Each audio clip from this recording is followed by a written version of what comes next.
both the George H.W. Bush and Bill Clinton administrations, and served as U.S. rep during the negotiations that reached the 1995 interim agreement, as well as the 1997 Hebron Accords. Also played a leading role in the facilitation of the 1994 Israel-Jordan Peace Treaty. To his left is a good friend, Dr. Vali Nasser. Vali is currently the Majid Khadouri Professor of International Affairs at SAIS Johns Hopkins next door. He's also a non-resident senior fellow at the Atlantic Council. He served as the 8th Dean of the Johns Hopkins School of Advanced International Studies, and also served as senior advisor to the U.S. Special Representative for Afghanistan and Pakistan, Ambassador Richard Holbrooke, between 2009 and 2011. Vali, good to have you with us. Thank you. And our dear colleague, Kirsten Fontenrose. She's currently the president of Red 6 International, a company that works or provides technical expertise on defeating unmanned threats. She's also a non-resident senior fellow also with the Atlantic Council. She directed the council's Scowcroft Middle East Center. She has over 20 years of experience working with the national security apparatuses of nations in the Middle East and Africa, from positions within the U.S. State Department, Defense Department, White House, private industry, and nonprofit. Kirsten, good to have you with us. Brian, my good colleague, is our Vice President of Policy. He was formerly, and he's also a senior fellow at the same time, formerly a senior fellow at the Center for American Progress, where he built up their Middle East program, works on broad issues related to U.S. national security, as well as the Middle East. He's conducted extensive research in Egypt, Israel, Jordan, Palestinian territories, and has experience working on the NSC and the U.S. Departments of State and Defense. Brian, we're going to start with you. People have not had a chance to read this excellent paper. I did. I found it very, very useful and informative in the way it frames the phases, the issues, and the dynamics, and really raises excellent not only observations, but kind of thoughts and recommendations. So take a few minutes to lay out the main themes and findings of your paper. Great. Thank you, Paul, and thanks to Dennis, Vali, and Kirsten for sharing their time and expertise, and for those of you who braved the weather to come out here. I think we're going to have a really rich discussion. Before I summarize the paper, let me tell you why I did this, and with some support from colleagues, and why I think it was essential for 3 reasons to try to do something like this. And to be clear, this is something that we aim to repeat on a more regular basis. The number one reason was I thought that there was a gap when you look at the policy discussion here in Washington, a bit of a gap to offer some more of a clinical and perhaps descriptive analysis of what an administration is doing. I don't know if you've noticed, but there's been a lot of really good work every week. Every day there's panels going on that often look at certain things from a particular angle. And there's often on Middle East policy, I've written about this, a bit of an advocacy orientation towards a particular position. And what this paper, and what I hope our conversation will do, tries to offer a bit more of a clinical analysis that's more driven by analysis as opposed to advocacy on a particular issue. So that's one. 2 is an attempt to be a bit more descriptive and comprehensive in nature. So quite often you'll see in the Middle East policy discussion, a stovepiping of the issues from Iran to Arab Israel and others. And this is an attempt at trying to do that. Also an attempt to contextualize the Middle East in the broader global dynamics, China and Russia. I'll admit, in writing this and with my colleagues and the feedback, when you have a chance to take a look at it, certain issues are just covered, glancing below if mentioned at all. And that's sort of a consequence of you can't have like a 40-page report that covers it all. So that's a third thing, second thing is to be descriptive and more clinical in the analysis. And then lastly, as we head into 2024, I don't know if you've noticed here in Washington and in DC, to try to offer something that is a little less political in its own orientation and tries to offer a snapshot of where America is going. And I think it's important, and I'll talk a little bit about this later at the end of my opening remarks, to try to offer something that's less partisan or ideological and a little bit more analytic. So what do I argue here? I argue first, and it's a description of the first 2.5 years plus of the Biden administration on the Middle East, and think of it as a 3-act play, as if you've gone to the theater and that there are 3 acts. Act number 1, I call attempted rebalance. The title, that's the headline, Act 1, attempted rebalance. What does that mean? Take you all back to January 2021. when the Biden administration came into office.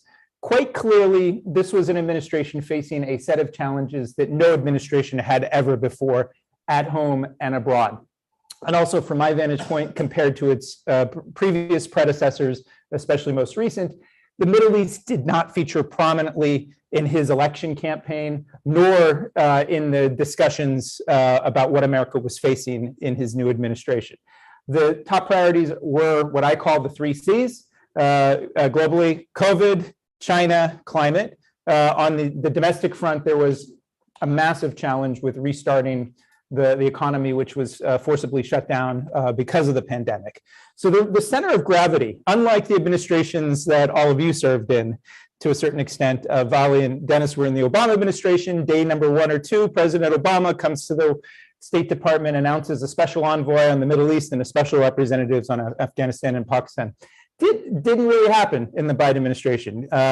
President Trump talked about a deal of the century on the Arab-Israel front and raised expectations. There was a lot of time and energy, even in the early phases, focused on that. That was then, this was now. And in the attempted rebalance, there really wasn't as much focus on the Middle East. If anything, if you look at the early statements and positions, there was a hope for a rejoining of the JCPOA, the Iran nuclear deal. There were some moves, the appointment of Tim Lenderking, whom we hosted on Friday up in New York for a really great conversation at an MEI SMRG co-hosted event to try to quote unquote end the war in Yemen. But there really was a decided move, and you saw this, I saw this in the Gaza war in the spring of 2021, when the White House team was preparing for President Biden's first trip overseas, which was to Europe and with a summit for Putin. And a lot of the posture that I was seeing in the conversations was, what's the bare minimum we can do on the Gaza front in the Middle East, because we don't want to divert attention from these other priorities. The other thing I'd say in this first sort of act, the opening act, is that quite clearly the Afghanistan pullout took and drained a lot of time and energy, and the way that actually it went down, and senior level attention, but also the impressions that it left with partners in the Middle East. And we heard a lot about that. Many of us who were traveling actually to the region around that time left a negative impression about the steady reliability of the United States writ large. But clearly, that phase, I argue that first act ended with what I've often called the Michael Corleone moment for every president in the Middle East. Every president has it. Just when I thought it was out, I get pulled back in. And the thing that really pulled, I think, the Biden administration back in more deeply was an external factor: Russia's war in Ukraine and the implications, the spillover effect of that, the rise in food prices, but then more importantly, the rise in energy prices. This came at a time in Biden's domestic agenda where he had seen some success in 2021 with some of the legislation, but the economic factors, the jump starting of the economy at home, had led to inflation. And I think there was a real realization, on that energy factor that quite clearly, despite our hopes for an energy transition, it wasn't going to happen quickly enough, that we needed to have more stable relations with our partners in the Middle East. I think that was a key motivator that drove Biden on his trip to Israel and Saudi Arabia. That trip, by the way, will be remembered for the image of the fist bump and all of the debates about the fist bump and the imagery of it. I actually think, as a policy analyst, if you look at what was signed between the US and Israel, the US and Saudi Arabia, when you look at the president's speech to the GCC+3, there was actually a message and a template set for the course that I think they've started to move towards, which was towards what I call in this Act 2, a strategic reengagement with limits, a limited strategic reengagement with the region writ large. It has many different features. It has what is an a la carte, minilateral, multilateral set of tools, and tools that include this I2U2, India, Israel, United Arab Emirates, and the US working together on a range of energy transition issues, regional connectivity, and things like this. But this phase 2 really was, though the shortest in how I characterize it, was perhaps the most active so far in setting things up. It was driven, I think, also not solely by the external factor of Russia's war in Ukraine and its spillover effects, but also the fact that the Plan A on Iran, quite clearly by the fall of 2022, had not worked out. The hope for an equilibrium in the region by re-entering the nuclear deal. That plus the protests that erupted about a year or so ago on the streets, that plus the signs that Iran was working and now is working closely with with Russia on its drone warfare and its military actions in Ukraine, I think led the administration away from, okay, plan A is not working out, but quite clearly, in my view, we haven't seen a plan B charted in any sense. So the second phase is the most complicated one, because after the fist bump, there was the OPEC Plus decision in October, which created some sort of turbulence, another announcement of we're going to reassess US-Saudi policy, and a lot of concerns on that front. There was also more engagement on crisis diplomacy because of factors on the ground between Israelis and Palestinians, US diplomats spending a lot of time, senior level US government figures at the start of this year going to Israel and the Palestinian territories, Bill Burns, Tony Blinken, Jake Sullivan, largely, I think, in crisis diplomacy, trying to manage new dynamics with a new Israeli government, but then things on the ground. So there was real tensions between Israelis and Palestinians that drew us back in. Then lastly, in this last phase, and it's pretty complicated, and this is what we try to do in our work at the Middle East, is look at these trends and then the countervailing trends. At the same time, there's this quote unquote de-escalation trend, the openings that we've seen between the Gulf and Iran, the splits that had existed, say, 10 years ago between Qatar and some of the other countries no longer as strong, Turkey versus Egypt, all of these, there was a concerted effort, including on the Syria front, which I note, this foolhardy sort of normalization effort of the Assad regime, which is likely not going anywhere. The Biden administration on that last score really wasn't driving that. A lot of the dynamics were driven from the region. But to a large extent, this strategic re-engagement in this Act Two was driven, again, mostly by the spillover of Russia's war with Ukraine. And let me close out with Act Three, which I think is the act that still is playing out, and I think perhaps we'll talk quite a lot about here. And I call it the reaching for a more proactive strategy. And I think they're really reaching at this point. And this is mostly driven, I think, by a steady realization that China was increasing its presence across the region in many different fronts. But I think the real seismic moment was this spring when China announced a deal between Iran and Saudi Arabia. I think it was a wake-up call for many in the White House. And it's hard, these phases sometimes run into each other. But there was a concern that some of our closest longstanding partners, like Israel and more recently Saudi Arabia, were leaning more towards China as opposed to the United States. And some discussion and thought how that might look 20 years from now towards the long term. So there were a number of things that I think were done. We've seen it recently, the results of it. Earlier this month, the G20 meeting in India that produced this India, Middle East, Europe corridor, transportation link. And I think it builds on some of the earlier things, I2, U2, but it's an attempt to build a more proactive diplomatic approach. And throughout this sort of phase, or Act Two and Act Three, there was another dynamic on the ground where the US, when it was trying to redeploy assets to Ukraine and Taiwan, it was also seeing a shifting regional threat landscape that I think is quite dangerous today, posed by not only the Islamic State and Iran. So there's been this sort of steady engagement and re-engagement with partners that tries to reassure them.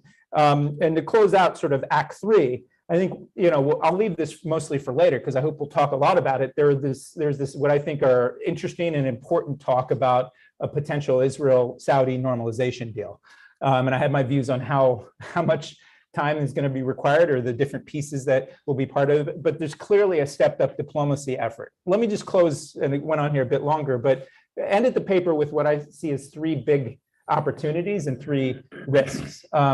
And again, not trying to be prescriptive, but a bit more descriptive analysis from how I read events. Number one, I think clearly there's an attempt at regional integration, something I've called a silver linings playbook for the Middle East. These openings between Israel and the Abraham Accord countries and the potential opening between Israel and Saudi Arabia. I think we have 2 delegations this week from Israel and Saudi Arabia this week, looking at sort of the soft power elements of that relationship that will come.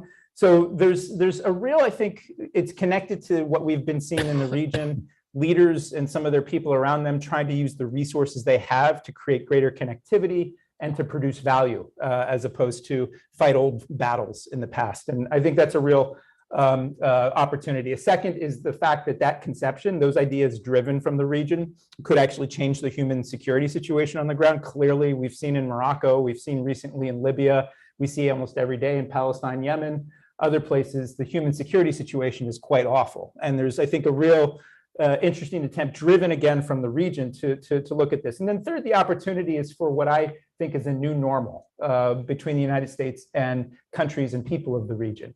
And many people argue it from their different angles. I used to, 15, 20 years ago at the Center for American Progress, have a much different approach, which talked about, it was closer to sort of rebalancing and pulling back a little bit. And we were so deeply enmeshed. And I increasingly have become, in my mind, sort of my view is that what we need is more US engagement in the region, but different types of engagement to try to set the conditions diplomatically for progress. So, but let me close with what I think are three real risks, and then we'll open it up. One are the threats that emanate from the region. And here, this is what most of us at the think tank community, most who are commenting in the media, the parade of horribles in Iran, across the region, we spend all of our time and energy, like 90% of it, Syria and everything, Lebanon, all of the problems. And there, any number of these things could go wrong and tip in the wrong direction. So there's a number of risks there. In my mind, the fact that the US today does not have a clear plan B on Iran that's clearly articulated. I mean, there's sort of bits and pieces of it about the deterrence with diplomacy and some hopes, but it's not really, in my mind, really fully evaluated by this administration or our broader, we're sort of not talking about Iran in the way that we used to. In some ways that's good, in other ways it's really bad. So the second risk, I think, is one of geopolitical conflict in the region. And by that, I mean, clearly the United States, there's a common feature between the Trump administration and Biden administration. They've identified both China and Russia as key competitors. And they're viewing things in that context. They definitely have different tactical approaches and perhaps even strategic approaches. But I do think in the Middle East, and this is why MEI has had a longstanding dialogue institutionally with partners in Russia. We're hoping for actually to try to continue a dialogue with counterparts in China in our role, because we don't represent any particular government or persuasion, to open those channels and keep those channels open to avoid what I think could be a very destructive competition, because competition could be good in some ways, but if it's constructive, there's risks of conflict. In fact, we see it in Syria with Russia doing what it does against US presence there.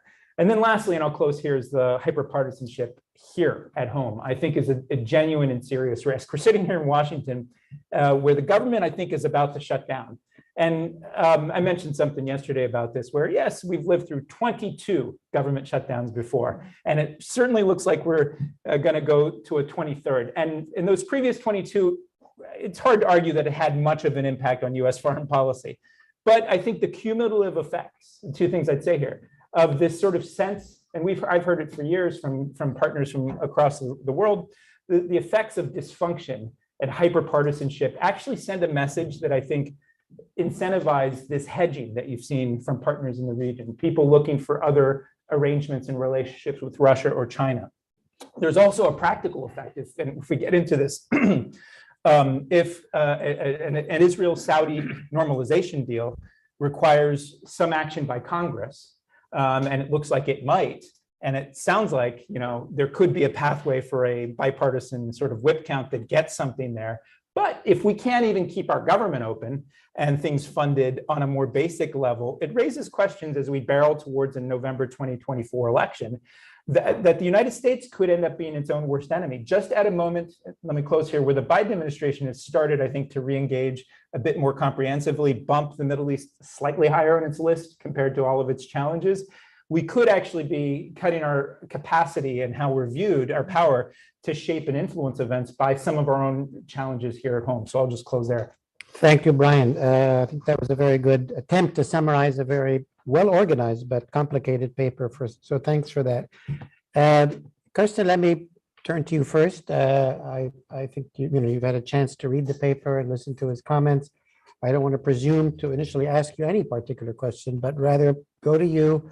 What are your reactions, your thoughts, top line from what you read and what you've heard? I think there are a couple of things I would fully agree with, and a couple that I might disagree with a bit. Predominantly on the disagreement point, I would challenge the assumption that diplomacy has really been in the lead. I think that the administration definitely came in with that intent, but what has happened is that security has still been the center point of most of our conversations in the region. In fact, a lot of the diplomacy is about security, so this sort of leading with diplomacy is a bit of a facade.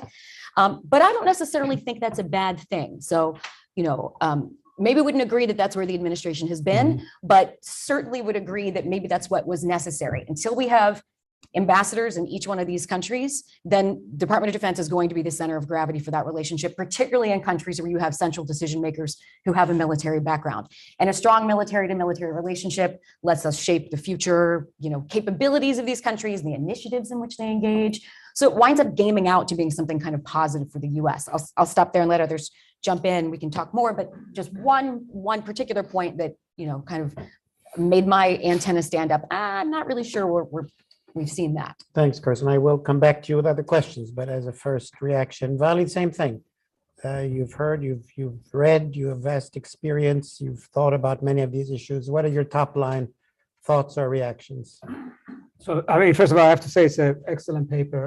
General agreement with essentially the way that it draws out the picture of the Biden administration. Maybe I'm a bit more critical about the entire approach. I think actually the administration started by maybe deliberately actually having no Middle East strategy. For instance, on Iran, they basically, for 5 months, they decided they just would continue the maximum pressure effectively. It's only after the Iranians escalated tensions by going to 60% that then the entire Vienna process started. Similarly with Saudi Arabia, they lost enormous amount of time in trying to repair the relationship with MBS, which actually perhaps angered them. It's only after it became very clear that oil may be a problem domestically for President Biden as he looks forward to elections that he began to sort of think about it, about re-engaging MBS, and for a period he wouldn't be he wouldn't be placated easily. On the trip, the Israel-Saudi trip, I would say that actually Biden went with very clearly particularly after stopping in Israel, that he's going to go there and sell the Saudis on an Arab NATO idea. And he gave this big speech about how horrible Iran is and why they need to get together. And he was completely rebuffed to the point that the Saudis then proceeded to say, no, we actually are going to go down the path of re-engaging with them.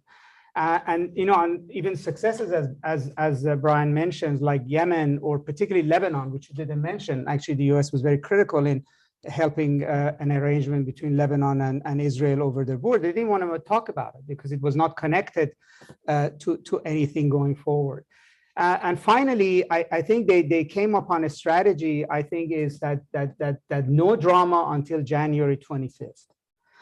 So they do have a plan B with Iran. It's actually a mistake. There was a silent agreement, probably negotiated in Muscat between Brett McGurk and Iranian Deputy Foreign Minister, with the Sultan of Oman going directly to Tehran and talking with the Supreme Leader, that you behave yourself till the 2025 based on these metrics, and we basically get out of your way. And then, this sort of prisoner release is just the sort of the window dressing part of it, which is an interesting conception in the region these days, that if that's the U.S. policy towards Iran. And similarly with Saudi Arabia, there is obviously some kind of an effort to make sure that aside from this deal, and is that the price of oil stays steady, that MBS does not make any sudden moves that might be a problem. So the only element of a clear strategy that I see is that at some point the administration, as you very correctly say, decided that the reason why it wanted to leave the Middle East, which is Russia and China, is coming back to the Middle East, which is, the Chinese are way too close to UAE and Saudi Arabia for comfort. In fact, the Iran deal, part of it, everything that came out of the Saudi-Iran deal was good for the US, other than the China part. And that also Russia is basically getting too close to Iran. But what I don't see, and maybe this is for a second term, but I don't see any thinking on this, is about if you're going to be dealing with the Middle East as part of your China strategy and Russia strategy, how is this actually going to work? I mean, we talk about this corridor that he went and founded, but Yeah, and India is a big rival of China, but India is in bed with Russia, and all of its trade with Russia is now, which is going no longer through the Suez Canal, is going through Iran, and that UAE is also getting very close in terms of exports and trade with Russia. And where do you think that trade goes to Russia from? Everything that the Russians want, all the electronic material, etc. It's moving northwards. And so it almost looks like, you know, we're putting our own cookie cutter on the region. It sounds really good here. So I don't give them necessarily very high marks in having thought through. They're sort of bumbling along as the region goes along. And what they've done really well, or maybe they're lucky, is that the wheels haven't come off in a very clear way. But you can't necessarily manage this going forward, including this mega deal with Saudi Arabia, without actually having much bigger sort of sense of where you're heading. Very interesting, Vali. Thank you very, very much. A lot of food for thought. Dennis, similar opening question. So I'm probably not as critical as Vali. On the other hand, I may not sound so positive either. Look, first, I think the paper is very good descriptively in terms of laying out the evolution of the administration's policy. I think you have it exactly right. The administration came in, it really wanted the Middle East to go away, and even on Iran, it wanted to put the nuclear issue in a box so that it was free to do everything else. So this was not an administration that wanted to do anything when it came to the Middle East.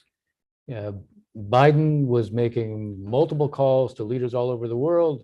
The first call to a Middle Eastern leader is Bibi Netanyahu 5 weeks into the administration. Pretty good indicator that this is a kind of emblem of not wanting the Middle East to be really even on the agenda, number one. So there's no question it comes in that way. I want to focus on what's been said, and you say, what has driven the change? What drove the change? It was Ukraine, but it wasn't just a narrow view of energy and oil. It was a view that the geopolitical landscape is fundamentally challenged right now from the standpoint of what this administration came in wanting to do. What was the big thing the administration said? We're going to reestablish alliances because we're going to reestablish a liberal-based rules order internationally. And here is Russia that goes and Putin decides he's going to absorb Ukraine. Nothing could be more of a direct threat to the rules-based international order than that. So suddenly the administration started looking, not only, yes, there are oil implications here because we want to be able to ensure Russia isn't going to be able to thrive with its revenue so it can carry out the war. But it wasn't just that. It was a sense, okay, we're in this larger competition now to shape the rules-based order. That is not just threatened by what Russia has done. Obviously, our big competitor is China. And unlike the Soviet Union, which was a military threat, China is both. So we begin to look at the Middle East because we've got this larger competition in mind. And we're looking at it in the context of how does that fit? Now, one of the problems, the President Biden comes in and he's focused on what he sees as this is a struggle between democracy and authoritarianism. So the Middle East doesn't seem to fit that focus, except suddenly you've got this larger competition. And it turns out you need non-democracies who have assets to be part of your coalition, or at least ensure they're not part of the other coalition. So this is what produces the trip to Saudi Arabia. There is an unmistakable evolution. President Biden in the campaign calls Saudi Arabia and MBS a pariah. That's a kind of instinct. And even it's hard emotionally for him when he makes that trip to fully acknowledge that he's meeting MBS, which actually adds to the difficulty of the meeting. It's a leader who has made nationalism the source of legitimacy and identity isn't going to take real kindly to what looks like you're trying to humiliate them in some fashion. So the trip, even though they signed, both in Israel and Saudi Arabia, they signed some interesting documents. And Biden says, as you quote quite effectively, Biden makes it clear, and this is for me the clearest indication that the Middle East now has a different place in terms of how we think about the larger competition. He says, we are not going to withdraw and leave a vacuum that the Chinese or Russians can come in and fill. Yeah. This is a completely different mindset from where the administration was. And you go back and you look at the speech he gives, he lays out a set of principles that are going to guide us. You know, deterrence is going to guide us. De-escalation is going to guide us. Regional integration is going to guide us. all, I think, very good themes. And I guess what I would say, and this is, I think, what you're getting at in your paper, they're all good themes, but you're looking for the strategy that knits them all together. Right. You see individual moves that look like, okay, that looks like it's an effort to build up deterrence because we're carrying out more exercises now. Is it tied to an articulation? I mean, one of the problems with strategy requires obviously clear objectives and means you're employing. It also requires very clear framing. What are you trying to achieve? And how do you address your partners? The framing has not necessarily been consistent. Although to be fair, I think it's a work in progress. Right. And in a sense, what you're laying out, this is a work in progress. I would just like to note and we can get into a lot of the failings, and there's a series of things that start with Afghanistan, but are not limited to Afghanistan. Afghanistan creates, again, this kind of frame. But you look at the American response when the UAE is attacked, and the UAE feels this is a huge development. We're extremely slow to respond to it. And that has an effect. So you suddenly say, okay, we're going to start doing these exercises, and the exercises, are going to show that we're for real. Earlier in this, we pull out patriots from Saudi Arabia when they're taking ballistic missile, cruise missile, and drone attacks by the Houthis.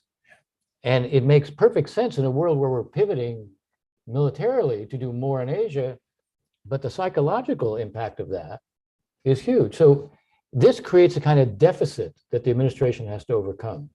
And it's been trying to overcome it, and it knows it needs to overcome it because, again, you put this in the context of what is driving the strategy. The strategy, in my mind, is much more China than Russia, because Russia has made itself, and it's going to be a much weaker country and a much weaker power. Putin may have thought this was going to be part of a grand design, what he's producing exactly the opposite. Right. China is the big competitor.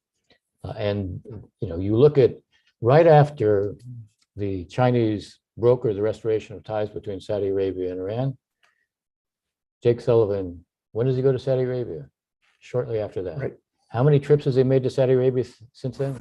By my count, at least 3 in like 3 months. Tony Blinken goes.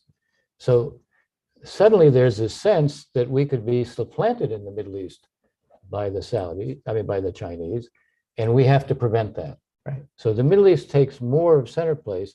I would say this, I am also, as someone who's taken a pretty close look at China, for all our failings, this gets to your last point on our partisanship. Look, I hate, as someone who served as a political appointee in Republican and Democratic administrations alike, I hate where we are in terms of the partisanship. And I agree, it sends a terrible message of dysfunction and chaos, especially when the government shuts down. But one of the great ironies, tell me which of our big competitors are doing well right now. Yeah. All right, Russia, we know isn't. Anybody looked at China lately? Looked at their growth rates? This is a country that has a series of problems. Its debt to GDP ratio is much greater than ours. Its youth unemployment, they admit to 21%, and they stop issuing data now. It is a country that is actually losing population. Its demographics are a real problem. It is in a position where for every 3 workers, there's a retiree, but they don't have a big pension system. It is a country where the social contract is the Communist Party gets to rule everything and you don't question, but in return, your life is going to get better. It all depends on economic growth.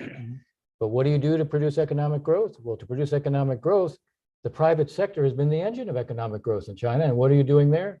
You're controlling it because you put the party in like every enterprise now. So I wouldn't, first of all, we need to bear in mind a country that is a leading trading partner for 120 other countries.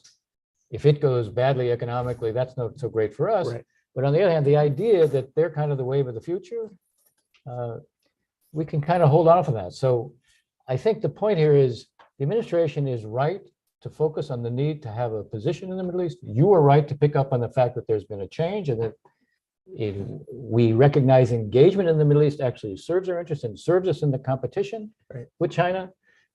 You're right to flag where we need to improve so we don't send messages of dysfunction.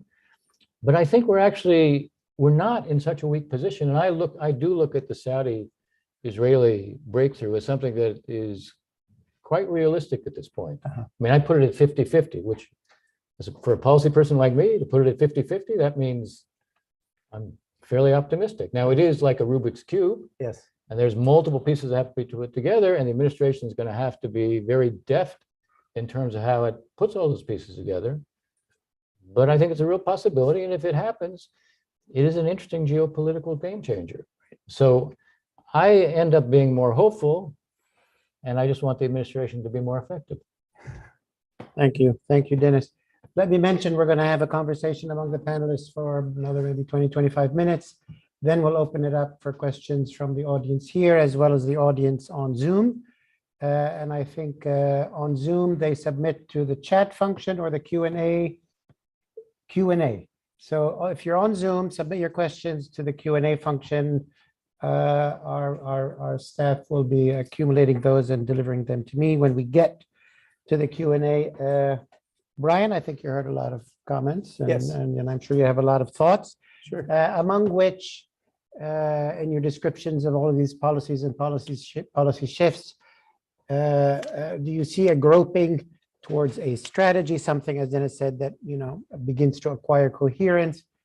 And if so, as you've hinted, how much of it is actual sort of international strategy? How much of it is, as you've indicated in many phases, domestically political? Like keep this off my political map, keep domestic gas prices low. We're in the think tank community, we're often thinking of international affairs, but a politician in the White House is thinking about getting elected, and that's how he or she makes those decisions. But over back to you, Brian, before I ask. Well, maybe some more first a couple of questions. comments and then I'll answer your Sure. question. Is I think one thing we all agree on is that compared to say 10 years ago or so, when people were talking about pivots to other regions or rebalancing to other regions, this is not what's happening right now. And the phrase I've used in different pieces is toggle. If you know, when you're on your computer and you toggle between two different programs at the same time.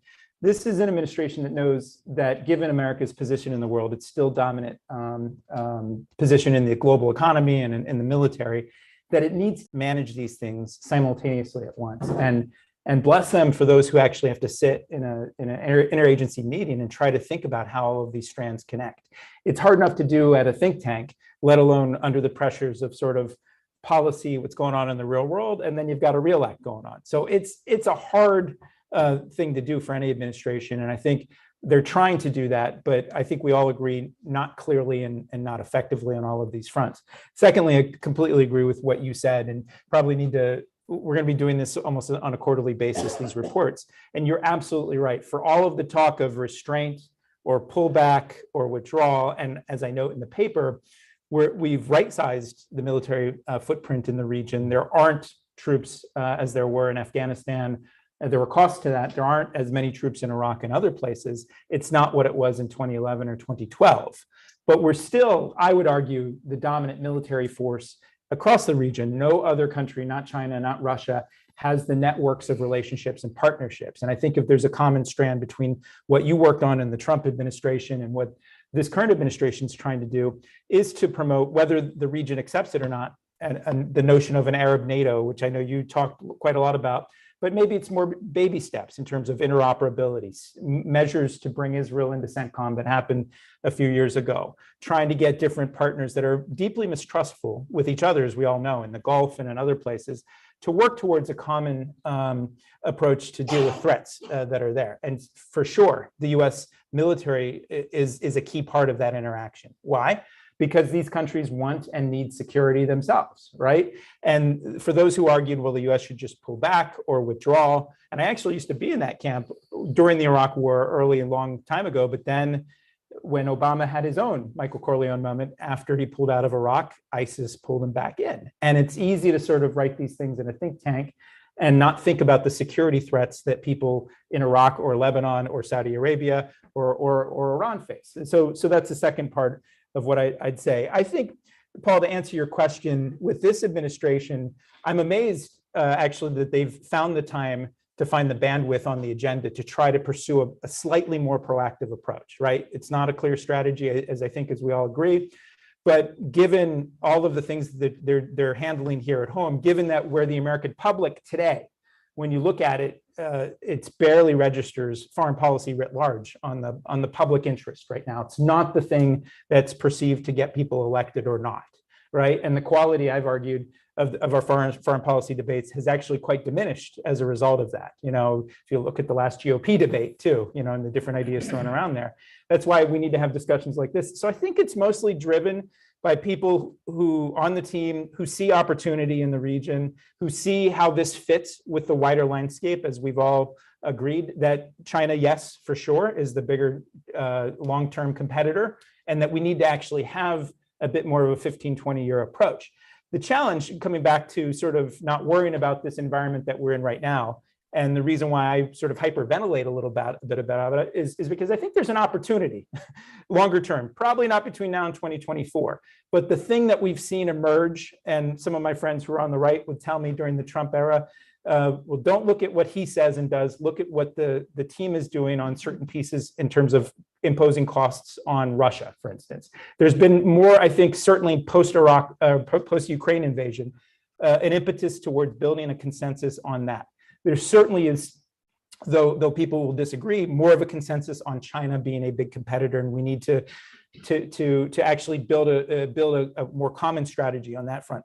What I'm saying is that I think we're going to hamper ourselves, and I almost see, and this is where probably Dennis and I might disagree, is that the partisan tendencies that are in the ether, that are up there, that the things that Lindsey Graham, who I think is trying to bring people together across the line, together on this Israel-Saudi deal, it may be quite transitory, not for reasons of themselves, but because of how our media and political dynamics tend to fracture things on whether it's Israel, which is quite complicated, certainly Saudi Arabia, and the politicized elements of that debate as well. And I guess what I'm saying is that, yes, you know, we see these steps in the right direction. Will they be incomplete? Will they stop, in a sense, because of distractions other places, because of the election campaign? Is this more of a long game we need to think about from think tanks of what is our vision 2030 for U.S. engagement in the region? Thank you, Brian. Kirsten, I want to turn to you and look at U.S. sort of presence and policy in the region from the perspective of the military. This paper is about the Biden administration's policy. Yes, it presides, but you know, Joe Biden's a politician, needs to get reelected. That's the world he lives in, has huge domestic concerns. 2 weeks ago, we had 4 former CENTCOM commanders in this room, and to listen to their perspectives, how they think of the region, of U.S. interests in the region, of U.S. deployments, very clear and very clarifying thoughts. If you were to look at the last 3 years from the perspective of CENTCOM or people in the defense who have to deal with presidents, they often try to dissuade them from something or encourage them to do something, but they're often on a different wavelength. They also have to think long term. What comes out at you when you think from Defense Department's perspective or CENTCOM's perspective? I think CENTCOM and Defense Department are doing a phenomenal job of keeping the relationship strong when we've had tension. And this isn't the first time. If you all remember the era when we were talking about freedom fries, right? The Department of Defense and the French military kept things sort of in order. So that's really valuable, especially since that is the relationship that is most valued by the region. We like to think it's not. We can tell ourselves it's not, but we'd be lying to ourselves. And often the region will come to us and say, we'd like a less security-centric relationship, but then they immediately turn around and raise that as the center profile of any meeting we have with them.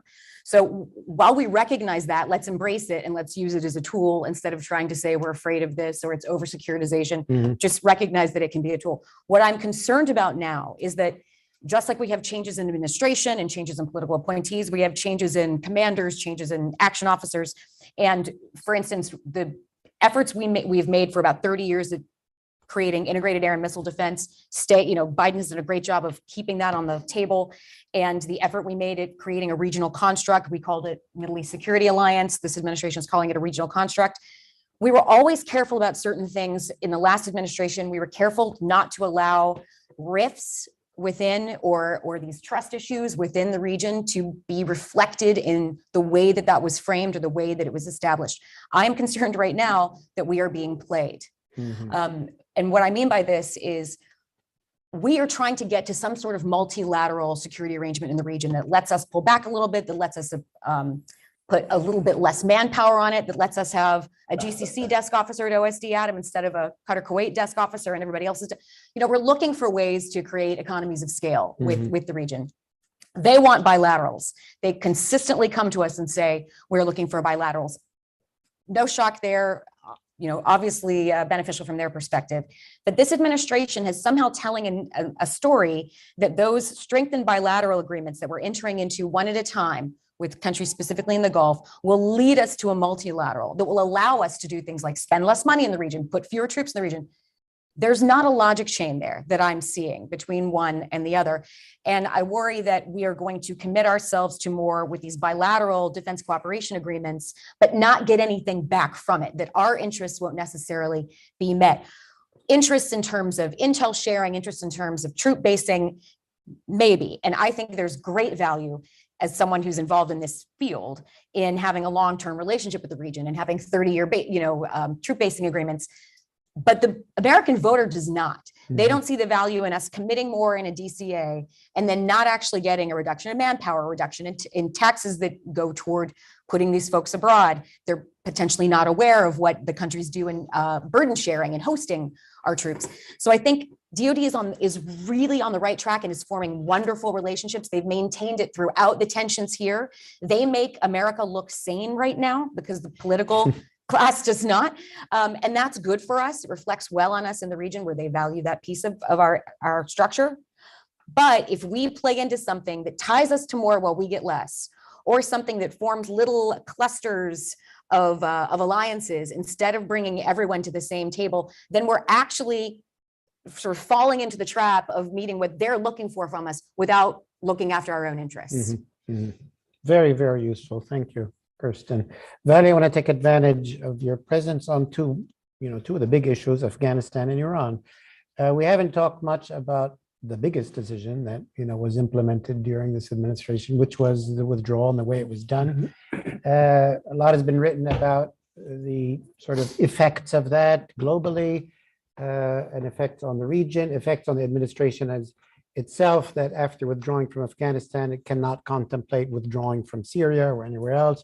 How would you read the after effects of that decision? And how would you read any current or near-term threats or risk from Afghanistan? And in a way, we could say Afghanistan is the rear view mirror. It was a terrible way to withdraw. It was shameful and so on, but kind of, we don't have to worry about it right now. But we thought that, 20 years ago, and indeed we did. So both elements of the Afghanistan question. Then I do want to ask you about Iran.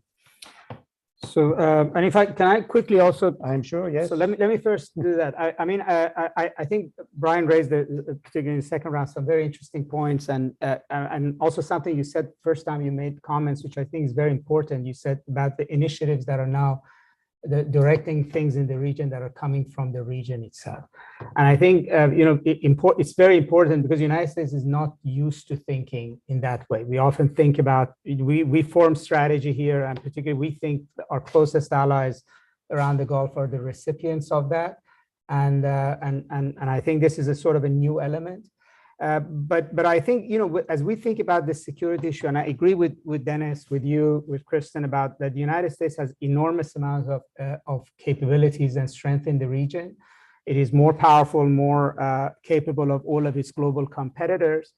But it also begs the question that if that is the sort of old model of we want to give security to the region is really an answer to the China problem.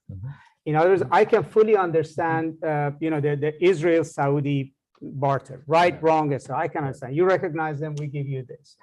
But I don't understand is what will be the ask of the Saudis about China, right? So what it is that the Saudis would be willing to give, or what is it that's how does it address the China problem, right? And also there is a sort of a, if you would, a contradiction in terms as well. In other words, we've had 3 presidents who basically are in agreement in a row that we need to basically recalibrate, pivot, whatever the terminology you want to do, to go deal with China. And now we're all of a sudden saying that the way to deal with China is to actually pivot back to the Middle East, especially on our security foot with manpower, ships, all of that. And that to me is sort of a little Apples and oranges. well, it's not apples Yeah. and oranges. It sort of seems like the strategy forward, the strategy is back to the future. And I think that's important because at some point, we have to think about that. But on Afghanistan, I think, the larger message was that the United States can and will leave. And there could actually be an American president who's strong enough to do the unthinkable, namely sit down with the Taliban, even invite them to Camp David and sign a deal, right? So that I think was a huge aha moment, right? We cannot take that moment back. Doesn't matter how many times Jake goes to Saudi Arabia, to UAE, doesn't matter how ironclad the security pact might be, in the end, we did leave.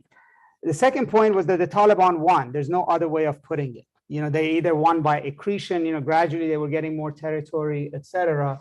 The fact of the matter is that our longest war, which was the signature of the war on terror, in the end, the United States came out, basically acknowledging defeat. So for countries that are thinking about, putting their eggs on US's strategic, first of all, ability to carry a strategy long-term, stick with it and deliver on it, is open to question. If you're Mohammed bin Salman, you're 37, you're looking at another 70 years of ruling.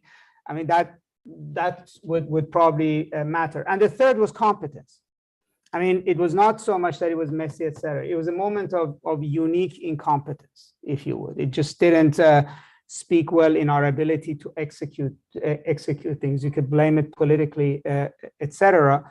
And then the fourth is that and I don't think the reading maybe is uniform about what might this do to domestic politics in the US and whether this changes the way we deal with it as well. And on Iran, the same. I think, we have our own way of reading what's happened with Iran since 2021. I think the region has another way, which is actually the Iranians have driven this. We didn't go to the table. We thought we had the upper hand. They played a good game of poker. They went to 60%. We came to Vienna. They decided that they didn't want the deal. We escalated and they went to 84%. They killed an American in Syria and they took a tanker. And that, brought us to the table in Oman. And basically we arrived at a kind of, ceasefire. Let's call it that, ceasefire. And again, if you're sitting in the region, this does raise questions about the way that these countries like Russia or like Iran, in the light of Afghanistan, etc., can basically push. And you're absolutely right. The Iran question is pregnant in the region. In other words, the problem's not gone away by any means. The nuclear issue is not solved. Come 2025, this is an issue that has to break one way or the other. I mean, either there is the deal that can basically stop this, or we're going to end up in an escalatory cycle. Any escalation in the region is threatening to the economies of the Gulf countries. So if we escalate with Iran, we're threatening their economies. If we don't escalate with Iran, you're leaving a beast over there that can growl and chop at their base. I think they want to sort of get themselves off the Iranian target list, if you would, normalize, etc. But that's not security guarantees, right? So, and then what is the price for the US security guarantees? And I think the deal that they've made with Iran now in Afghanistan really raises the issue that is even American security guarantees trustable, right? If the Iranians really put on the table they're willing to go to war with the US, would the US actually go to war with Iran? And the events of the past few months, I don't think give them that sense that we would necessarily do that. So Iran can become North Korea. In other words, huffing and puffing, more sanctions, and then you kick it down to the next president. And so that those countries have to live with that, right? And I think that's what we really need to address, which is a much more serious problem. Can I pick up on that? I'm going to come to you, but before coming to you, I'm going to say, after coming to Dennis, and I have some questions for Dennis, I'm going to turn it to the audience in the room as well as the audience online. remember those, remind those online, use the Q&A function on Zoom so I could receive the question. Dennis, over to you, your reactions, but I also wanted to dig down a bit on the Yeah. US-Israeli relationship, the potential Saudi deal. Sure. Valley, you raised something I think is absolutely justifiable, which is given the kind of track record, and it stems actually initially from Afghanistan, which, I mean, you can debate whether we should have stayed or not. I think it was a completely debatable issue, and it was legitimate to pull out. The issue wasn't whether it was legitimate to leave, the issue was how we did it. And because of the way we did it, it did raise all sorts of questions about us. And there are all these questions and doubts about us, but isn't it interesting? When you look at MBS's asks of us, they start with, he wants a defense treaty with us. So for all the doubts, and it's legitimate to raise them, what is he asking for? He's asking for a defense treaty with us. And what that tells you is, end of the day, they don't think there's anybody else they can rely upon if they're really threatened. Nobody That's better. very true. Right. So we should bear that in mind, Absolutely. number one. Number two, on Iran, I think you actually, I don't remember if you did or you did it, Brian. I think you did it. We do have kind of a plan B right now. What we really need is a plan C, Yeah. because our plan B is punt. That's right. We're going to buy time until Yeah. January 2025. That's right. And it turns out that the Iranians seem not to mind buying time. So we're buying time. How are we buying time? All right. So they're not going to send their proxies after us any longer. They're not going to go to 90% because that would require us to do something. And what are we going to do? We're going to turn a blind eye to their oil sales. We're not going to implement the sanctions. And we're going to turn, we will create this fund in Qatar. The administration is completely right. This is not kind of an ATM for them, but it is $6 billion. By the way, it is interesting. It was originally $7 billion, but the South Korean currency got devalued, so it became $6 billion. This was bought. You have to understand. This was South Korea bought oil from Iran, and then and that was actually during the time when the Trump administration had provided 8 waivers. South Korea was one of them. So, they bought the oil from Iran, and it was $7 billion worth. It went into an account that then got frozen, got devalued to the point where it was $6 billion. It goes into an account that can only be used for medical equipment, medicine, humanitarian goods. And the US is able to preside over or watch each time they want to come in and make a transaction. Having said that, money is still fungible, right? So here they know they have $6 billion that they can devote to those things, item by item, and they can use the other for other things, which they have a lot of need for. But it's in the administration's interest to sort of buy calm until after the election. It is interesting, apropos Israel. Israel is basically adopting a quiet approach on this. The only thing I would say is that somehow 60% has become normalized. That should be pretty worrisome. Yeah. The Director General of the IAEA says there's no justifiable civilian purpose for 60% enrichment, but it's now become normalized. In the meantime, the Iranians are also hardening all of their nuclear infrastructure. So that has a kind of set of implications. I can see why it's in their interest to buy time. I can also see why it's in our interest to buy time. The question is, what are we going to do after the time has been bought? Right.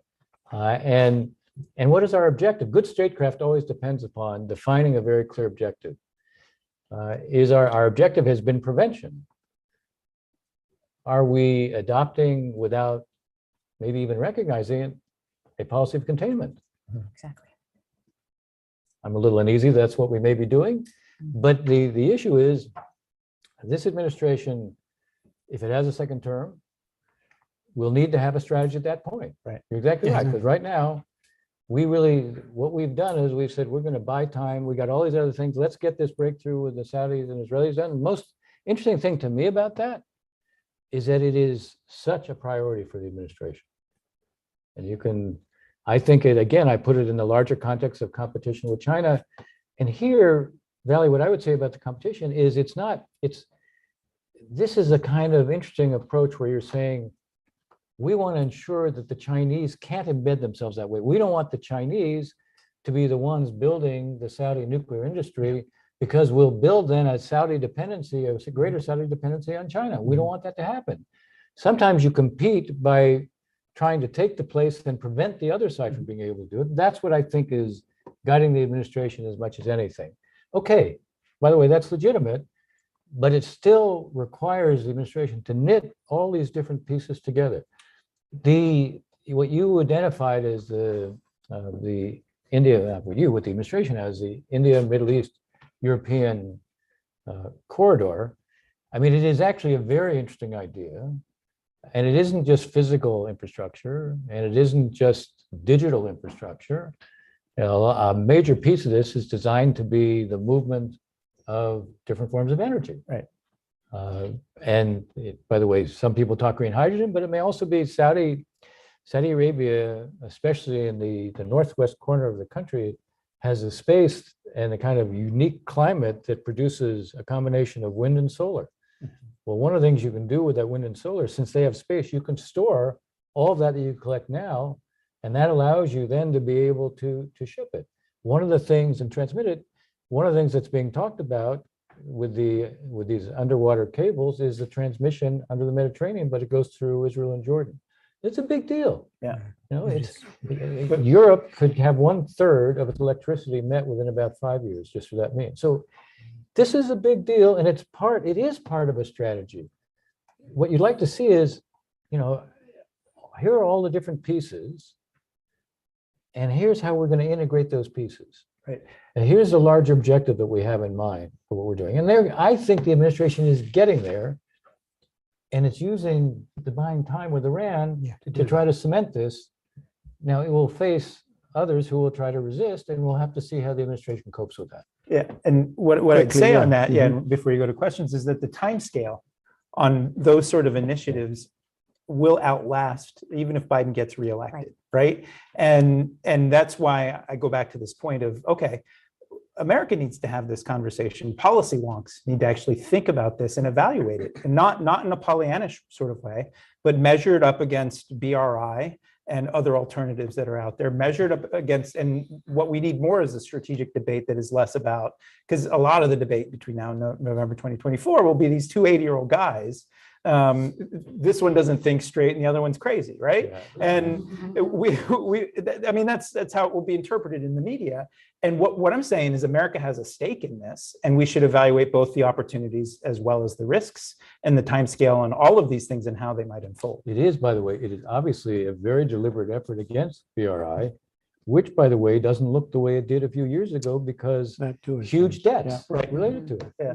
All right. What's your point? Audience members, the gentleman in the second row, wait for the microphone, introduce yourself and ask your question or comment. Thank you so much. I'm Will Malden with the Wall Street Journal, and I wanted to go back to that hyper-partisanship that Ryan spoke about at the beginning, and the Saudi-Israel deal that Dennis and others were speaking about. It reminds me a little bit the situation we're in now of the Trans-Pacific Partnership in the Obama administration, where you had interesting political divisions, and everyone said it was going to happen. But the election season came along, and hyperpartisanship was difficult. That was also something that was supposed to contain China in a different region, by the way. And so what I'm wondering is, in this case, where is the hyperpartisan divide going to show itself, on the Israel or Saudi side? And then how much does that matter to getting the deal done? It's not a U.S. specific deal. It's a Saudi-Israel deal. How much does that matter into getting this deal done? Whoever wants to respond. Thank you. Could you keep those in mind? I I'm got going to take 3 questions from this audience, then to the panel, then 3 questions from the Zoomers, and then the panel, the Zoomers. Like boomers. Like the boomers, yes. ma'am. Hi, my name is Rania Kaiser. I have several questions, actually. I'm just going to read them out really quick. The gentleman said that we lost in Afghanistan. I want to know why you think we lost in Afghanistan when what happened was we just left. We quit. We didn't lose. We were winning while we were there. So I want to know why you're saying that you think that we lost in Afghanistan. The other questions is, can you guys considering the severed relations between MBS and the United States right now, after what happened with the Khashoggi incident and how sensitive he is about that, do you guys really think that MBS is going to go through a deal with Israel, knowing very well that this will empower the Biden administration? I'll have to limit it to two, would get another Okay. asker in. If we don't have a third person in the room, let's go to the panel. We do have Alan. Wait for the mic. I'm Alan Kieswetter, as a scholar here, but I haven't written anything recently. And Brian, thanks, because I remember times now 20 years ago in which we wrote papers like this to prompt discussions just like it's happening today. And my question is, basically, several of you have been critical of the Biden administration. So what do you propose instead? If you're uncomfortable with this sort of wait and see and muddle through approach, do you propose a more activist foreign policy? Thank you, Alan.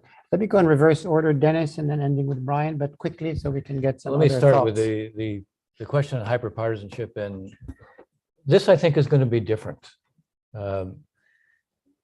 First of all, there's an irony here.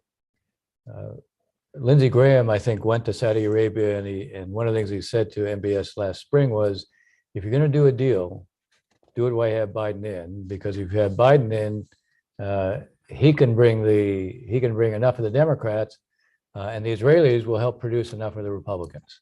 And I think that advice reflects the reality. If there is a deal here that's in Israel's interest, the Republicans will not look like they're opposing the Israelis. And the irony here is that for the administration to get enough Democrats, some will be there just because they'll support the president. Others, though, especially the more progressive ones, will require something for the Palestinians. So you have this irony that Israel can help produce the Republicans, and doing something for the Palestinians can help produce the Democrats. And that allows you, even in this hyper-partisan environment, I think that allows you, if there's a deal, to be able to get it through the Senate. Interesting. Vali? Just very quickly, I think the key issue, whether there be any debate, et cetera, is actually on the US-Saudi part of it, not the Israel-Saudi part of it. So whether this debate over civilian nuclear issues, what else the Saudis want, that's actually is going to be more likely to be an issue. But I also agree with Dennis that this was such an overwhelming support from very different parts of the American political system that it will come together. Secondly, on Afghanistan, first of all, we were not winning. Every year, the amount of territory the Taliban was gaining was more and more. We were withdrawing further and further. And secondly, it's not a question of how we want to put it. The force that we were fighting for 20 years came back, essentially. It came back in the form of the Taliban. They were not defeated. Now, whether we left or couldn't win, these are sort of playing on semantics. The government that we set up collapsed. The military we set up collapsed, and we essentially handed the government, stood by and handed the government to the force that we were fighting, and we had vowed that we would destroy it. But there's one way of debating it in the United States and how the Americans want to see it. The other way is that if people are sitting out there looking at this context after 20 years, who came out as the winner? Even if we don't call the US the loser, who came out as the winner? And the winner definitely was the Taliban. Much as like, in Vietnam, the winner in the end were the Viet Cong and North Vietnamese. We could say basically, we didn't lose in Vietnam, we just left. So the debate here is different, I would say, how we calibrate this. But in the end, on the ground, I think the issue is that this was not seen as the United States being able to get its way in Afghanistan. And that the force that stood up to the United States, in the end, is now the one in power in Kabul. Thanks, Vali. Kirsten? On the hyperpartisanship question, I think you're going to run into issues, obviously, on the nuclear program from both parties. I think you can get around this by putting in guarantees about U.S. oversight, doing it as a joint venture between the two governments and applying U.S. oversight to that. The Saudis feel pretty confidently that Congress could move in that direction. On arms sales, obviously, that's a Democrat issue versus a Republican issue on the Hill. But if you put in, this is a place where I think the administration can punt, because the delivery timeline for any arms sales right now is we're looking at 6, 7, 8 years years for Patriots and THAADs. You're adding 2 years to delivery for anything because of NATO needing refurbishment of their own arms arsenals. So if you're an administration now, even next administration, you can sign this and say, we give you guarantees of access to arms, and you won't have to worry about them being delivered and the country doing something potentially nefarious with them for 10 years. So I think they can get past that. On the security pact with Saudi Arabia, you're going to run into problems on the Hill because we just are not in a place where the American voter supports any kind of additional commitment. Our commitments have gotten us into hot water in South China Sea and also in Eastern Europe. And the American voter is not looking for anything that ties us anywhere in the world, not even specifically to Saudi Arabia or the Middle East. But I think you're also going to run into a question about to what extent does the voter now value normalization? We all have assumed for years that Americans wanted to see Israel normalized, and all of us take it for granted because we work in this field and we do. But there was a poll this week that really struck me, and I don't know what to make of this. An AP poll that said that only 30% of Americans believe that Israel reflects the interests of America. It was 20% on the Democrat side, 40% on the Republican side. Well, if that's the case, then does that mean, and I think this is reflective of what we're seeing in terms of Israeli politics, not Israel, the country, or its right to exist. So does that mean that right now is a time, for the first time in a long time, when the American voter might not say, I am prioritizing the U.S.-Israel relationship, or I'm prioritizing the future of Israel in the way I vote? Because that would be a zeitgeist changer for the way that campaigns run. So I think we might be watching for that as well. You know, will the evangelical vote in the U.S. come out to support this, or are they upset about what they're seeing in Israeli politics? It's kind of funny. This is one of the first times we would say that, you know, the government in Saudi Arabia looks sane compared to what's happening in Washington and in Israel. And anyway, I'll leave it there on the hyperpartisan. Yeah. Any other? Oh, can I speak Yeah, really go for quickly it. on the on whether we think the U.S. Would agree to normalization to Saudi? MBS would. Yeah. MBS, yes, I think he definitely will, because what he's done is he's asked for things from the U.S. that he never thought he'd get. He was asking for it in the last administration as well. Assistance with the nuclear arms program, or with the nuclear civilian program, arms sales, access to arms sales. Well, that was a Freudian slip, wasn't it? The mutual security pact. These are all things that they really didn't think they'd get from a Trump administration, from a Biden administration, and therefore not from a future administration that looks like it will be potentially one of the two. But right now, MBS's calculus is, I'm going to put it all on the table. I'm going to ask for all the things I did not think I'd get. I'm in a no-lose situation here. The things we're asking them to agree to are really not problematic. Funding for the Palestinians, they would have to do that anyway for their own credibility in the region. Decrease of the relationship with China, as Valley pointed out, we haven't really defined it. You know, so some of these things are easy for them. So if they can get from us what they've been waiting for, I think they're willing to do it. It doesn't matter which administration does it. They'll take it while they can get it. And I think MBS also looks at this and says, right now it looks like the sticking point is Israeli politics. So even if I don't get these, I look like the good guy who came to the table, who said yes to my portion of this.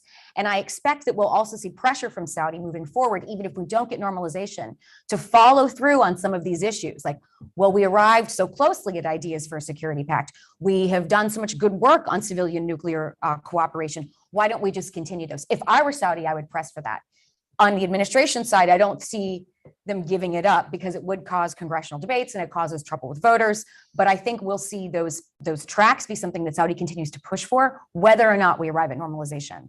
We are, by the way, the administration is asking for some things from the Saudis. They want them to continue to peg oil to the dollar.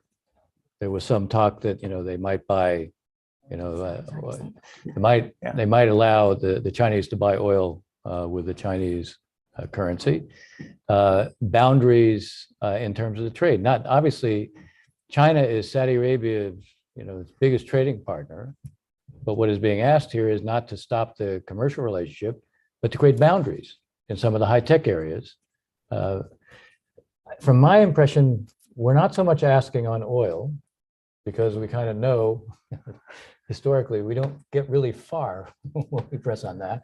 But we are trying, there are boundaries we're trying to create there that would be meaningful. So, you know, it's a two-way street, and there'll be a tale that the administration will be able to make on the Hill. It'll start with China. That's where we'll start. Thanks. That's- Thanks, Dennis. Brian. Alan, first, thank you for pointing out that I'm anachronistic. My teenager does that every day. And that was the intent in this paper, and this discussion has been sort of how do you Excellent. take it Yeah. up to a higher level. You used the word activist, and I don't want to speak for the rest of the panel. What I would infer from all of the remarks up here is that I think all of us would hope for there's more clarity in sort of what are the longer term approaches here, that there are pieces here that don't actually add up. I often think of policy analysis as math equations, in a sense, in different dependent variable and independent variables. And quite right now, I see sort of an administration that's trying to get a clearer sort of equation together, but it's not as clear as we'd like it to be. And I wouldn't even use the word activist, because I think I hope we're turning a page in America where we've had basically about 8 to 10 years of very polemical, hyper ideological debates about Iran. We're still in it on Israel and Palestine and other, for understandable reasons. But what I'm saying is that to get to progress in the region, and you need to sort of build the threads of a consensus here at home. Rania, I think your questions were covered. I would guess if you had a third question, it would have been about Syria. I noted I noted it in the paper as what I think is an ultimate shortcoming, not only of the Biden administration, but of its predecessor and its predecessor as well, which it's just an embarrassed silence. And as you know from Charles, and actually you have a paper, or it's coming out soon, this phrase, zombie regimes. Hopefully, sorry to preview that which is not out, I guess. I looked at it last week. This is the problem for the stability of the state system, and not just for the Syrian people, but for the broader region itself.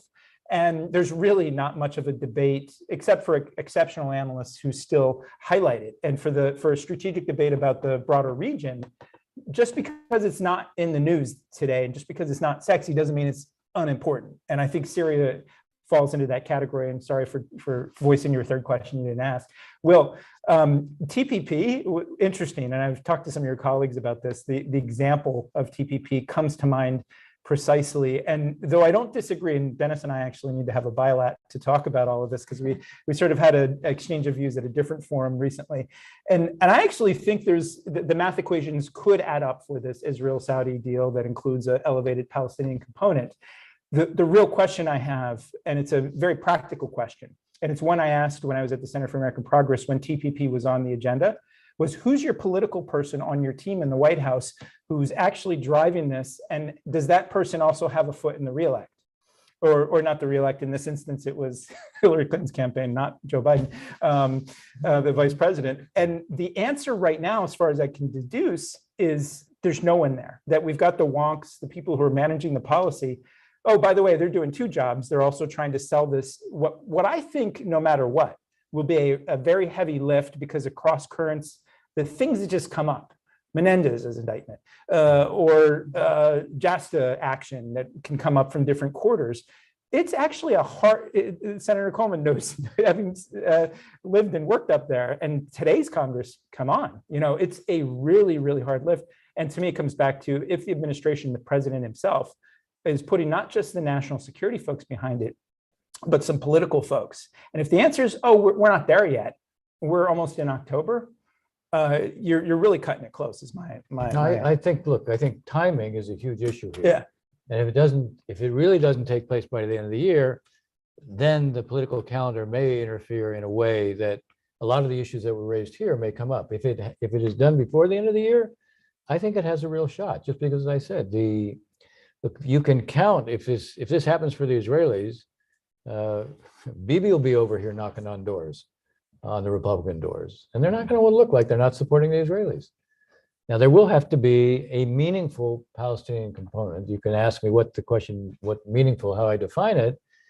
I would say there's two headlines to it. One is that life has to materially change for Palestinians in a way that is noticeable economically, and there's a lot of things that go into that. And the other is there has to be enough on the ground that would show that two states as an option is being preserved. There's a lot of ways to fill that in, and that will not be easy for this Israeli government, because people like Smotrich and Ben-Gvir will view anything like that as cutting fundamentally across their ideological mission. Bibi will be in a position where he either has to find a way to prevail upon them or to make a choice. Mm-hmm. Let me inject the questions from our colleagues on Zoom. There's a number of questions. Take notes, decide which one you want to answer in whatever order. There are a couple of questions related to Iran. One is, what backlash, if any, will there be from Iran if and when KSA reaches an agreement with Israel? Or what can Iran do to obstruct or prevent? That's one part of the Iran question. The other part, a different question, but on Iran, what would a renewed agreement with Iran look like? Will it be, return to the JCPOA, or if we were to return to it in 25 or whenever, will it take a different shape? Will it have different elements? Question from General Joe Votel on the military side. How do we apply some of our means, and in particular, the security force assistance? How can we use that tool more effectively, and to what end? There's a very important question about something that was just sort of mentioned in passing, which is human rights and democracy. Does that figure at all? I think, Dennis, you said it factors into his approach to Europe, but the reverse is true in the Middle East. Is it completely a non-issue? Just any thoughts on that? Maybe a question to Kirsten on defense issues. We've talked about, Senate and Congress, maybe a treaty is probably not feasible given American public opinion. But in the range of defense agreements, pacts, treaties, what do you think is feasible beyond, I'll sell you some weapons and I'm Joe and I'll come help you when you need it? Anything between that and the treaty?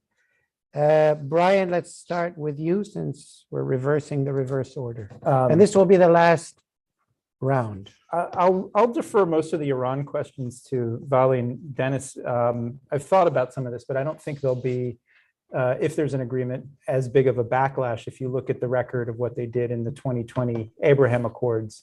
I think you'll see some statement. I think they're poised, they're always positioned to cause some problems and trouble. I'd be surprised given the de-escalation dynamic that's already in play. But I'd love to hear if Kirsten also, if you think that's wrong. I think the question of what a new deal would look like is a very big one. I think it can't be exclusively just focused on the nuclear issue. Clearly, that's a priority with a ticking clock. But I think one of my criticisms of the 2015 JCPOA, which I think the Obama administration admitted to in trying to talk about different security measures to put into place, was the absence of discussions about other issues, including the regional security dynamics. How do you build a regional security framework that has confidence building measures and things like this? And then notably, and I think I'll pivot a little bit to the human rights and democracy discussion, because I noted in the paper, but clearly it's been deprioritized in the Middle East, not only in the Biden administration with its summits for democracy. I think it invited Iraq and Israel to its last summit, but there's not really much there in terms of the policies. I don't see much besides sort of talking with partners about these tough issues. Many policy tools. It is somebody who started my career living in the West Bank and Gaza, working on these democracy issues when Dennis was the special Middle East coordinator, working on with an NGO there. I do think it's important to actually keep it high on the agenda. It produces discomfort, right? It produces distance for diplomats to raise it. But clearly the Russians aren't doing this. China isn't. And the way I talk about it as a think tanker is it's who we are. Like as Americans, you're going to have to deal with this as a discussion. If you want to have this long, deep relationship with us, it's just a reflection of who we are, how we feel about Khashoggi, or how we feel about human rights abuses in Egypt or Syria or things like this. It should be part of the discussion. Too often, successive administrations have become very realpolitik. And I think the real sort of effective diplomacy isn't, oh, well, we're not going to talk to them because they have a different system of government or because this or this that they're doing. It's actually engagement. And quite often, a lot of the reductionist sort of zero-sum discourse here, the advocacy discourse is, well, we shouldn't even visit or send diplomats there to have the discussion. I think you need to always keep those discussions open and deepen them, because it's the only way that we're going to get progress. And Lord knows that, like, Putin in Russia or Xi in China is not prioritizing this. So, but it's hopefully, and we'll write more and have more to say about that, because it's an important part of the discussion. I'll leave the security force questions to Kirsten. Kirsten, over to you. terms of the question about what might be possible, what might be within the realm of the possible, I think is something that's sort of a construct that deters Iran versus an open-ended Article 5, right? So we know that Saudi is looking for the Article 5 predominantly because of threats they fear from there. We don't see other threats to Saudi that we would not already be engaged with them on. For instance, if they were terrorism related or the like, we don't see, the UAE suddenly invading or something like this. So I think if we could create a construct that maybe provided a guarantee on Iranian either deterrence or action, but did not leave it open-ended, because our fear is many things, but one, we have a young leader who's untested, right? You don't want to give that kind of leader the opportunity to think of your military as their military anywhere in the world. And so we don't want to make them feel empowered to do things that might be more risk-taking than we'd be comfortable with. We also don't want to give an Article 5 that would then, if you're China, encourage China to say, I'm looking to get really busy on Taiwan. I need the US to be very, very embroiled somewhere. So I'm going to sell arms to Iran to increase their capability, to do some sort of invasion, whatever it is. We never want to create these kind of scenarios. So something that says we will only be there, we will guarantee deterrence, but we will not guarantee any sort of proactive action. We won't guarantee anything that is related to any other threat anywhere else. Keep it really in a lane. My question maybe is what shape, you're talking about the content, what's in that agreement. It's not a treaty, which will require, so what Right. level of, confidence that goes beyond Donald Trump, Joe Biden, the president, what does that look like? That's the What type of question, agreement? because we don't have something that's beautiful like that. Yeah. We have treaties that have to be approved by Congress. We have executive orders that can be thrown away by is the it- next yeah. president. Now, things like, I mentioned basing agreements before, when you have a 30-year agreement to be present, that the host country is supporting financially, or then you're putting troops on the ground. You're creating a deterrent by doing things like that, faster Sure. access to arms, more presence of our own people. That is the deterrent. And so to Valley's point, then we run into the issue that we are taking a step back to try to take a step forward, which maybe we don't want to do. But that is how you create deterrence. And in terms of the construct, we're struggling right now. Dennis, if you have thoughts on what kind of, would Saudi be comfortable with simply an executive order? I don't believe so. So what else is there? Mhm. They also understand we can't get it through Congress. What are we trying to create that would be lasting in a way beyond something that just agrees that we'll be present for 30 years, which is something we don't have to have congressional approval for. And General Votel's question about the leverage or About our security assistance, that's a great question, because right force now, one of the assistance, issues we yeah. have with the way we use security assistance is that we train the hell out of these guys, but they're small militaries and they have trouble absorbing it. So we're training, the same officer is coming over to learn 8 different, he's the cyber guy, he's also the unmanned guy, he's also the chief of police, and he's the head of the cultural exhibit, And so how do we expect them then He's to a be really able to, talented guy. right, exactly, We're extremely talented people, but we can only, they don't have the ability to specialize the way that we do. So I think we need to, one, scale back the depth we expect them to achieve, and perhaps do more things like we do with advisory roles, like we do with OPM Sang in Saudi, or like we do with MOIs in other places. They're great models in the interior constructs that we can apply in DoD, where it's co-funded and where we have people who are physically there with them. It's not a troop presence that's in a battle footing. It's simply an advisory role that kind of helps tutor. So they're learning on the job. They're not just coming for a quick course or the like. I think we do great things with civil affairs. One thing I would say that we could do, expand on, is a program to work on the women in their military. We have pieces in Jordan, pieces in Saudi, pieces in the UAE. It's going beautifully. Saudi has recently started a program where an American officer is working with them on mentoring women in their military. They obviously need help socializing that with their own folks, but that's 50% of their population. It's a massive increase in their military capability if we could encourage that other places and build them. So I think that would be one very easily upscaled idea. One question that always comes up, and I think that this is just interesting to talk about, is there's always a quiet discussion about how independent and capable do we want these militaries to be. So those of us who would love to see multilaterals, we'd like to be a seat at the table with capable partners, have one opinion.